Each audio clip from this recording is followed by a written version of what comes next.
Good morning, everybody. I'm Brandy Kelly, and I'm a superintendent on a mission to lead with hope and help my fellow educators do the same. The Lead with Hope podcast is a bi-weekly podcast that will inspire and empower you to lead with hope. Check out my website at leadwithhope.net. This morning, I am excited to welcome Jill Siler. She is a leader, an author, and a speaker.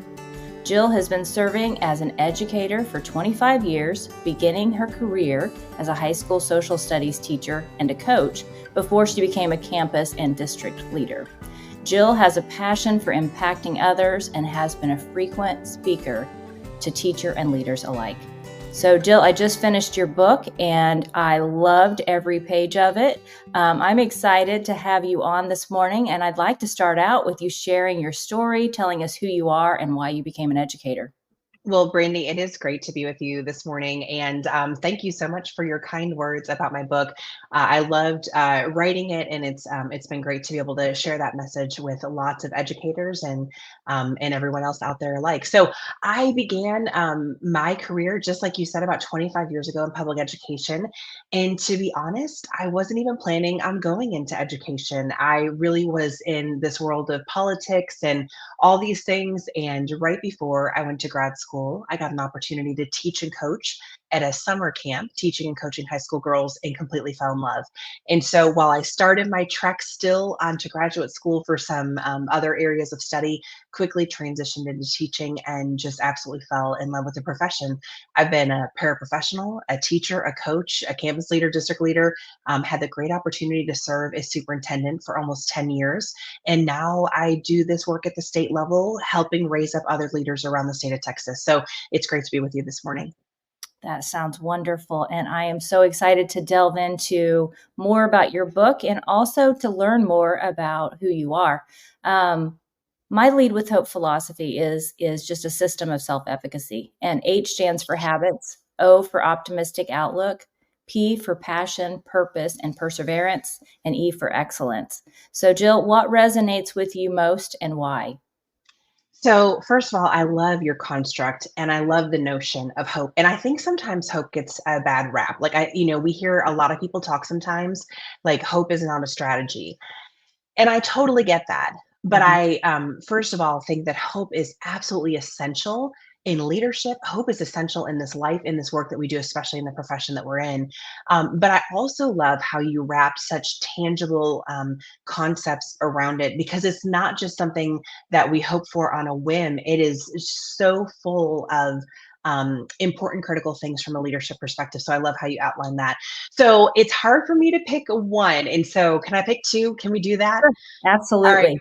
So the first one that I want to start with is your habits, and just that letter of H. And it really draws me back to our leadership matters. The decisions that we make matter, whether we're leading in the classroom with our students, whether we're leading on a campus with teachers, whether we're leading district wide, those decisions matter. And they come from habits, right? If we're faithful in the little things and we have excellence in the little things, that's going to translate into the big things. And so one of the quotes that I've been kind of grappling with and mulling with lately is one by John Maxwell. And he shares this about just how do we judge our actions? How do we judge our habits? And I thought it was so insightful. And so I thought I'd share it with you this morning. He says, most people use two totally different sets of criteria for judging themselves versus others. We tend to judge others according to their actions. It's very cut and dry. However, we judge ourselves by our intentions. Even if we do the wrong thing, we believe our motives were good. We let ourselves off the hook, and we're often willing to do that over and over again before requiring ourselves to change. And so, twofold, as I think about your H with this notion of habits and the decisions that we're making on the daily, I think of it twofold. One, there is that personal responsibility to what we choose to do and what we choose to not do or to even tolerate in our organizations. And then I loved John Maxwell's spin on this notion that we tend to judge others by their actions, but ourselves by our intentions. So, how can we really hold ourselves personally accountable for our own actions and make sure that that H, that habits, is being prolonged in our work? And so that was one of my first just reflections from you. I don't know if you've heard that quote from Maxwell or kind of what your thoughts were on that. I have heard that quote from Maxwell, and I love that quote. John Maxwell's work is so powerful, and I enjoy his books. I enjoy his quotes. I do his Minute with Maxwell, and it really does help me to have the strength to do this work. It gives me that, I don't know, just reboot every day. I listen to A Minute with Maxwell, and it reminds me what the important things are. As we're recording this episode, it's January, and I'm in Illinois. I know you served as a superintendent in Texas. In Illinois, in January, we have a lot of weather. Right now, we are in the Yeah. deep freeze, right? So this last week was tough. It was a lot of long hours because I was watching the weather. I was trying to make the best call for my students, my staff, my families. And the interesting thing about leadership is no matter what call you make, you're going to have those critics. And one of the habits I have fallen prey to, and I think many of us do, I get on social media Mm. and I'm calling them my Facebook fans because everybody has an opinion about the calls that I make, whether they're right, wrong, or indifferent. And unfortunately, when your Facebook fans go to social media and they share their thoughts, I'm learning that I have to do is I have to break that habit of getting on social media and reading that what those critics are saying about me and spend my time in the more impactful ways, which is serving others and leading others. Yeah, and I love how, well, first of all, that whole social media is such a challenge. I think Mhm. about leadership today versus leadership 15 years ago, and there's not even a comparison. But I loved how you talked about just the decisions that you make, and that there are certain decisions out there that no matter what we decide, there's going to be critics that fall on both sides. And the hard part is that you are the only person who's sitting in the seat. You are the only one that has that availability of information, whether it's plentiful or not, right? Because we can't see into the future to make that decision. And sometimes I think as leaders, we fall into this habit of judging our decisions with hindsight, right? And hindsight can be 2020, but we don't have all of those facts in the moment. And so we can't use that hindsight as this destructive weapon, but rather this piece of learning for the future. And so, yeah, great thoughts on that. Woo, the snow and weather decisions are some of the toughest. They are. They are so tough. But, we do what's best for kids. That is what our goal is. That's always the bullseye. And so that's what I'll continue to do as we move forward with the information that I have. So, what is your other, the letter that resonates with you, Jill? Yeah, so I had to choose 2, and I really have to talk about optimism Mm. because, not only is it so important, but I also think we have to have a healthy perspective of it. One of my other favorite motivational writers is Mhm. John Gordon, and he talks, a lot about hope. He talks a lot about positive, and one of my favorite books is The Power of Positive Leadership. And the reason why that book is so powerful to me is because he is really clear from the onset. This is not about Pollyanna positivity. And I think sometimes as leaders, we can fall into this easy notion, this mindset that we have to be the positive leader at all times in all situations. And while that's true, right, there does have to be this element of hope there. There also has to be this element of brutal reality. And so that leads me to one of my other favorite quotes by Admiral James Stockdale. And he was one of the highest ranking prisoners of war in the Vietnam War. And he made it back after many, many years. And when he came back after being a prisoner of war, they asked him, why was it that some people made it back and some people didn't? And he said, really clearly, some of the people who didn't make it back were those who were the most optimistic. We're going to be back by 4th of July. We're going to be back by Labor Day. We're going to be back by Thanksgiving. We're going to be back by Christmas. And the truth was, it was this brutal 8 years of this harsh existence. And he shared this quote, and I want to share it to you and your listeners as well. He said, "You must never confuse faith that you will prevail in the end, which you cannot afford to lose, with the discipline to confront the most brutal facts of your current reality, whatever they may be." And I love that from a leadership perspective because it does just those two things. This is not about Pollyanna positivity. Everything is awesome, because we both know it is not, especially in some of those dark days in January, in the busyness of April and May. There are tough times for educators and leaders. But just like Admiral Stockdale said, we can't confuse faith that we're going to prevail in the end, which is our responsibility to lead.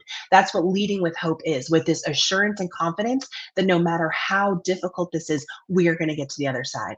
And we can't confuse that with also having that discipline to confront the most brutal facts of the reality, whatever they may be. And that's kind of what I thought about when you shared that O for optimism. Yes, I love that. That is powerful. And I think that when we think about leadership, faith, hope, love, we are leading people. Mm, People are the most important part of the equation here. And we have to lead with faith, hope, and love each and every day in the good times and the bad times. And so that quote really hit home for me. Thank you for sharing that this morning. love that. Yes. So, how do you right now in your life lead with hope? I think, the words that you just said in terms of faith, hope, and love are really some of the driving forces.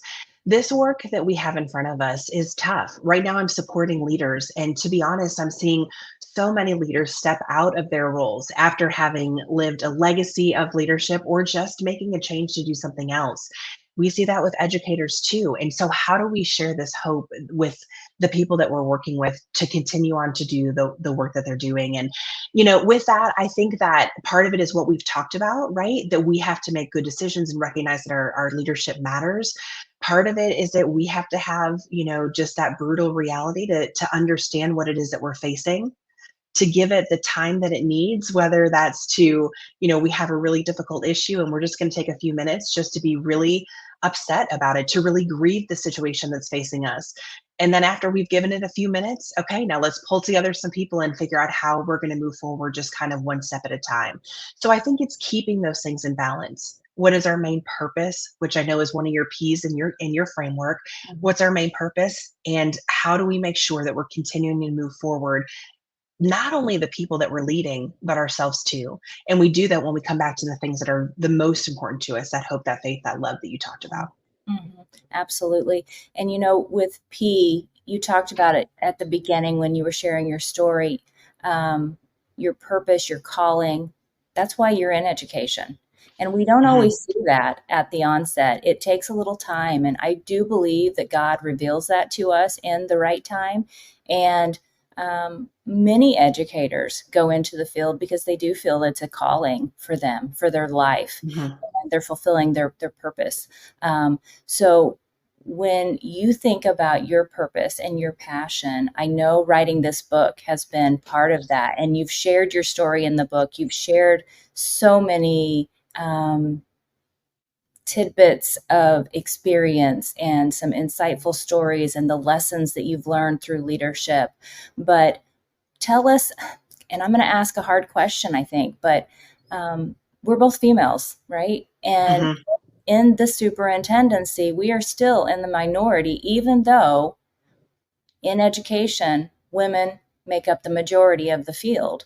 So, what would you say to other women who are either in the superintendency or contemplating getting into the superintendency to lead in this tough landscape? It is a tough question, but it's a necessary question. And the answer that I would share is that their leadership is needed. I don't know that we've ever had a more nuanced, complicated, complex sort of environment to sift through. And Mhm. there are such strong characteristics that women bring to the table in terms of leadership that will help districts thrive during this time. So my question then comes back, if we are equipped, if we've seen just example after example of stellar women doing incredible work, and I've certainly seen that in Texas and across the country, then the question is, why isn't that happening more? And I think that there's a lot of reasons for that for sure. But I'll tell you from my own personal experience, I was probably the biggest barrier to that. And I think that there's a lot of research behind that as well. We read the research that, if a guy looks at a job description and can do 50%, they're like, I'm all in. And if a woman looks at that same job description and can do 95%, they're like, all right, well, I got to learn the 5% first, right? So, how do we get out of our own way? And part of it for me was recognizing that fear and self doubt and angst and imposter syndrome, all of that really does play a role. Mhm. And I used to think that if I was having these feelings of angst, one of your questions on your list for our discussion today is, talk about your upcoming project. And I'm already kind of having angstful thoughts, like I don't really want to talk about it because I'm not making very much progress on this project, right? But those feelings of doubt and angst, I used to think if I was feeling those, like that must be a sign that I'm not ready. Mhm. And I need to then wait for those feelings to pass. And when they do, that will be the sign that I'm ready to step into this thing to which I feel like I'm being called. Mhm. But what I've learned is that that's not truth, right? Those feelings, that self-doubt, that angst, that fear can envelop us. But our job is to rely on the evidence that we've seen, people pouring into us, the work that we've done in our past, all of the things that have led us to this very point, to continue taking those small but steady steps forward, Mhm. because the fear is not going to go away. What's going to happen is we're going to take steps through it and lead through it anyways and see the great things that come on the other side of it. Yeah. And using my system of self-efficacy, hope is a strategy. It's a verb. It's Absolutely. something that we're going to do to be able to push through and to be better for it and to help others be better as well, which is the ultimate goal. So we're at the point in the show where I want you to talk about your recent project, and I'm excited to hear about it. And I know it's going to be great because everything I've seen and heard from you, Jill, I have been blown away by. You are an impressive. Mm. So please share your recent Well, project. thank you. So I'm going to tell you about a professional project I was super excited about, and then I'm going to talk a little bit personally as well. So professionally, one of the things I get to do in my role is to lead other leaders, and we do that in a lot of ways. We run conferences and professional learning experiences, but one of the things that I loved was being a superintendent of a small school district. My district, when I started, had about 650 students, and when I left, it was just at 1,000. But over half, more than half of the districts in Texas are very small like that. And so in this new role at the state level, we started a small schools network where we brought leaders together from all of the small schools across the state and really allowed them time to come together and brainstorm around the challenges that were specific to them. And I love creating and designing this learning experience that really connects people in a meaningful and authentic way.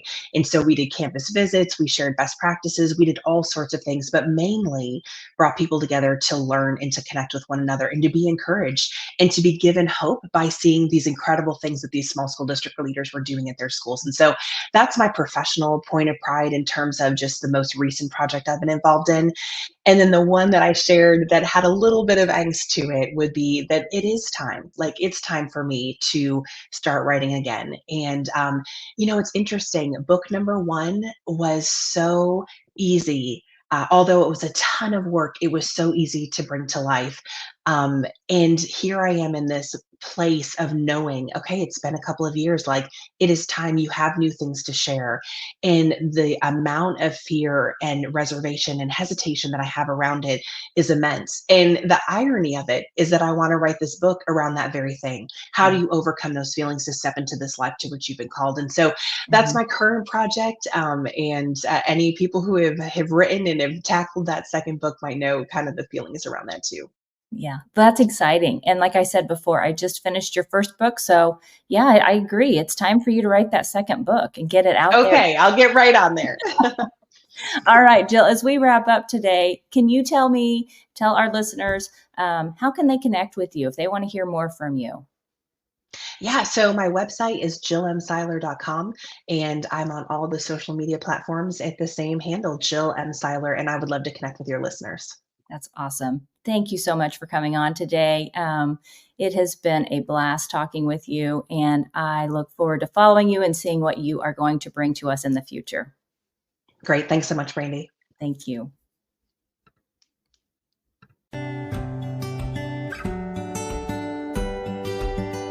Leading with Hope is an intentional practice requiring self-reflection and self-awareness. Check out my website at leadwithhope.net and subscribe to my monthly newsletter. My newsletter provides 3 tips, 2 quotes, and 1 question that will help you build self-efficacy and lead with hope. Thanks for tuning in today, and have a great day.